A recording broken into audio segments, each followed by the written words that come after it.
Ladies and gentlemen, I'm uploading a video!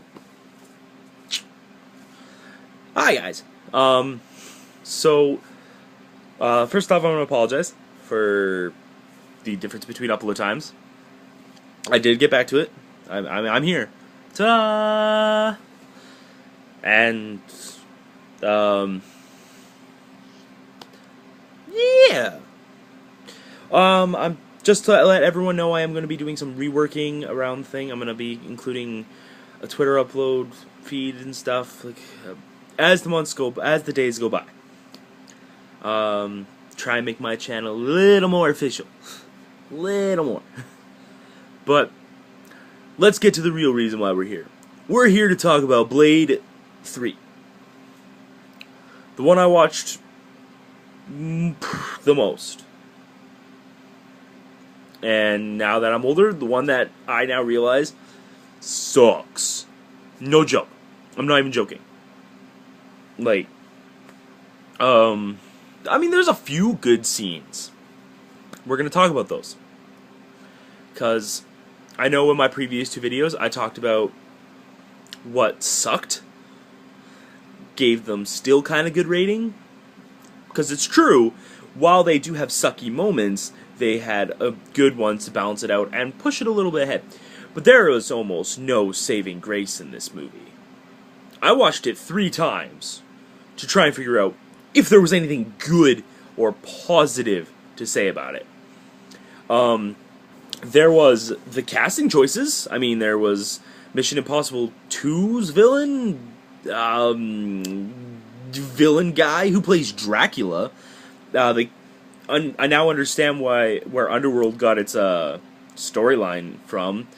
Dracula's the freaking godfather of all vampires, and he dies, every other vampire dies, or some bullshit.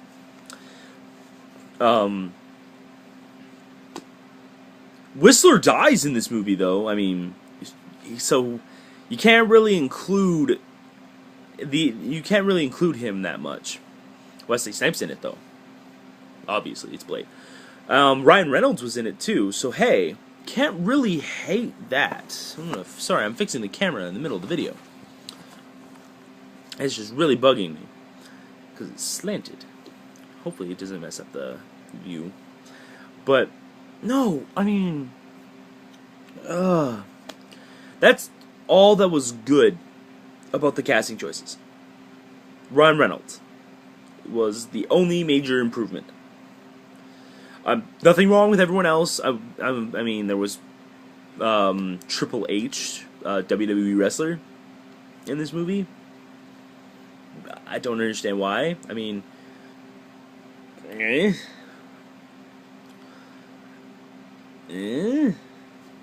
everyone else was subpar. It was okay. What I'm rating is it wasn't packed with star power. There was Ryan Reynolds. There was Wesley Snipes. And that was pretty much it.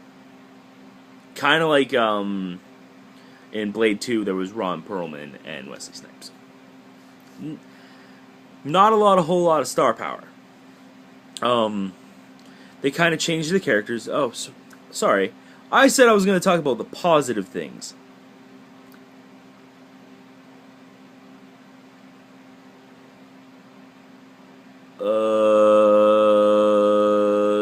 Positive things.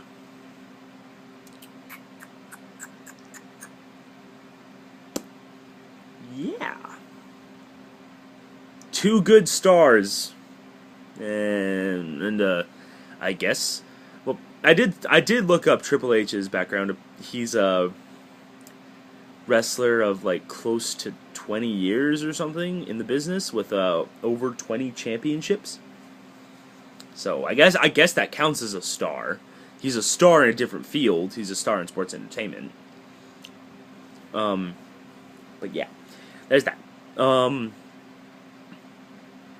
Story-wise, I mean, it's cool, kind of. Dracula is brought back from the dead, or Dracula was woken up, and he's going on a killing spree. The FBI are hunting Wesley Snipes because vampires got smart. Oh, also, I did This movie does have multiple endings. There are 3 endings to this movie. I went and watched them all, and I will talk about them in a minute. But, there's like 2 good scenes, at least that stick out to my mind. There's the scene where Ryan Reynolds is fighting, spoiler alert, Triple H's character, because Ryan Reynolds is, in the comics, the character that he's playing is a werewolf, but in this one, I think he was just a regular guy. They fight, but the scene that leads towards the fight was cooler, where Ryan Reynolds was running and doing hardcore parkour from zombie vampire dogs. It was funny. And the other scene includes Ryan Reynolds again, where he's getting tortured. This happened before the dog chase scene, so it wasn't as cool.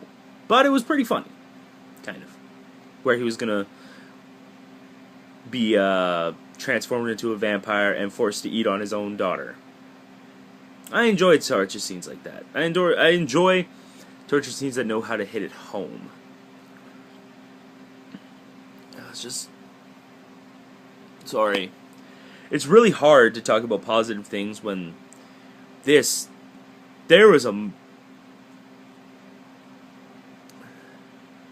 this movie.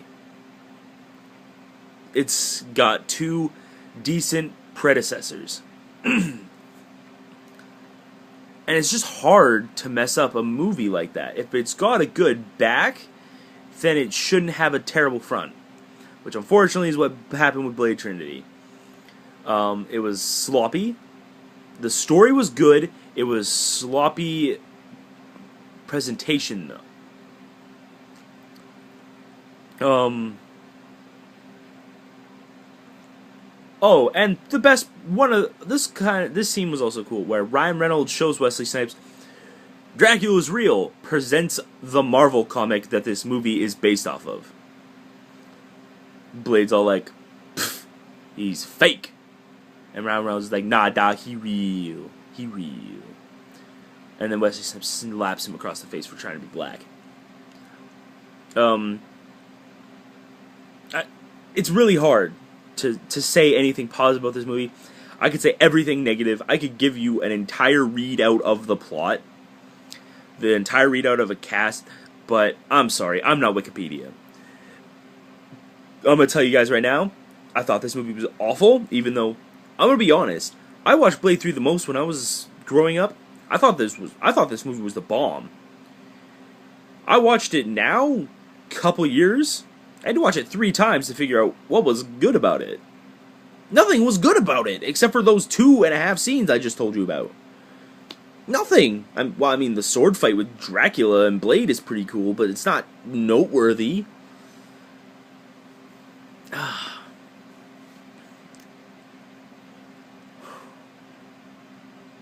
That's just... Yeah. I can't... I'm biased, because I loved this movie when I was a kid. But now I hate it, because it has nothing good to offer. So this review is not really much of a review. It's me spouting how much I hate it, and how there was like 2.5 good scenes in it. Hopefully, when the remake happens, it's gonna be bomb. Like, 3 million thumbs up. Because I'd go pay to see it.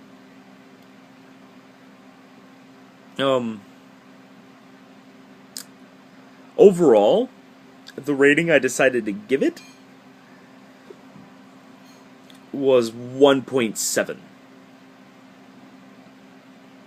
Now, the reason for 1.7, 0.8 of those points were rewarded because of Ryan Reynolds. He was funny. I'm pretty sure this was his audition to be Deadpool in X-Men Origins, because it showed that he had the comedy sense, it showed that he had the action skills. 0.8 .1 was for the cute zombie dog. .3 was this really one cool scene where they were showing the actual royal vampire armor that was rumored to be worn by the real-life inspiration by Dracula, which it is true. He is one of the, like, I think it was 4 or 5 people who wore suits like that throughout history.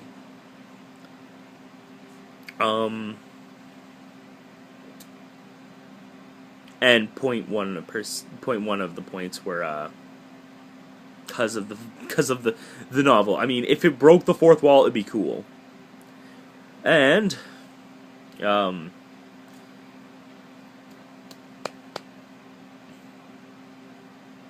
sorry, my throat hurts a little bit. Each of the ending scenes brought it a point, except for one of them bought it 2 points. 1 point went to the theatrical ending, where the parting gift, like the last gift that Dracula gives Blade for kind of putting an end to the fight, you know, because they're both warriors and stuff, was Dracula transformed into Blade. So the FBI didn't have Keanu Reeves, Point Break kind of reference there.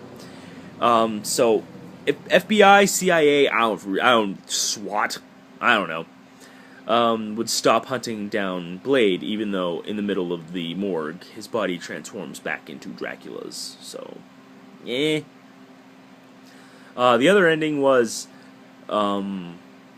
Dracula maybe survived, Blade is in the body, Blade's body's in the morgue, and then he wakes up and kills people, like eats them and drinks them, implying that he is now a full-blood vampire, even though he was kind of already a full-blood, but, you know, half vampire, half human deal. And this scene, real cool. This is what got 2 points. Werewolves. A werewolf ending, where the vampire group, the anti-vampire group that Blade teams up with in this movie, goes on to hunt vampires. Or goes on to hunt werewolves, which would have been hella cooler than this movie. A lot cooler. It's like when in the Expendables, when people are like, yeah, remember this mission? Yeah, that mission sounds a heck of a lot cooler than this movie that I'm watching. But yes, that is, that's pretty much it. I don't even have much to say about Wesley Snipes in this movie. It felt like he was going through the motions for a paycheck. And I know he's better than that. Evidence, Blade 1 and 2. And Demolition Man. Which, by the way, because I haven't really got much comments yet, Demolition Man is going to be the next movie that I'm reviewing. I've already seen it once. I could give you guys a mini review right now. But, actually, yeah, let's do that right here, right now. Demolition Man was amazing. Stallone and Wesley Snipes. I've seen Rocky. Rocky is amazing. Stallone is amazing. This movie, I gave it a solid 8 points. Just because, like, the plot is really firm. There's not a whole lot of loopholes. The only reason why I'm minus 2 points was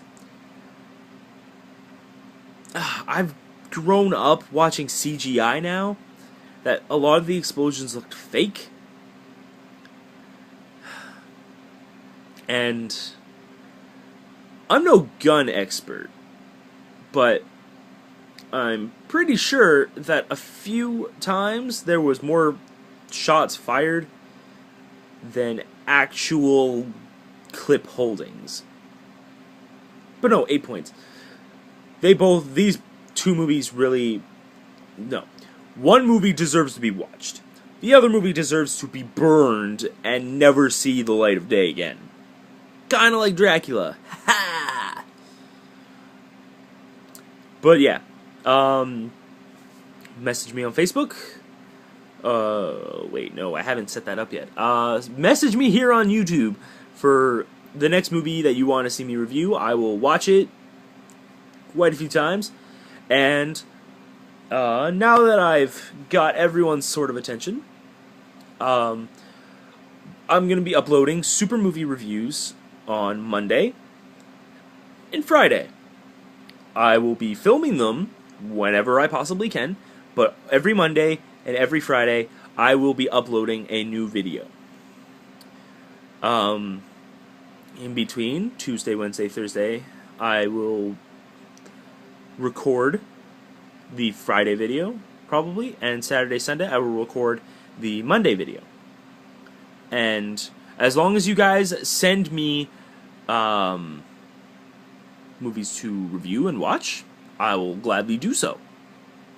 And I will review cool movies that I've seen in the meantime. Next video will be a surprise, though. So, have a fantastic day, and keep on keeping on, you know?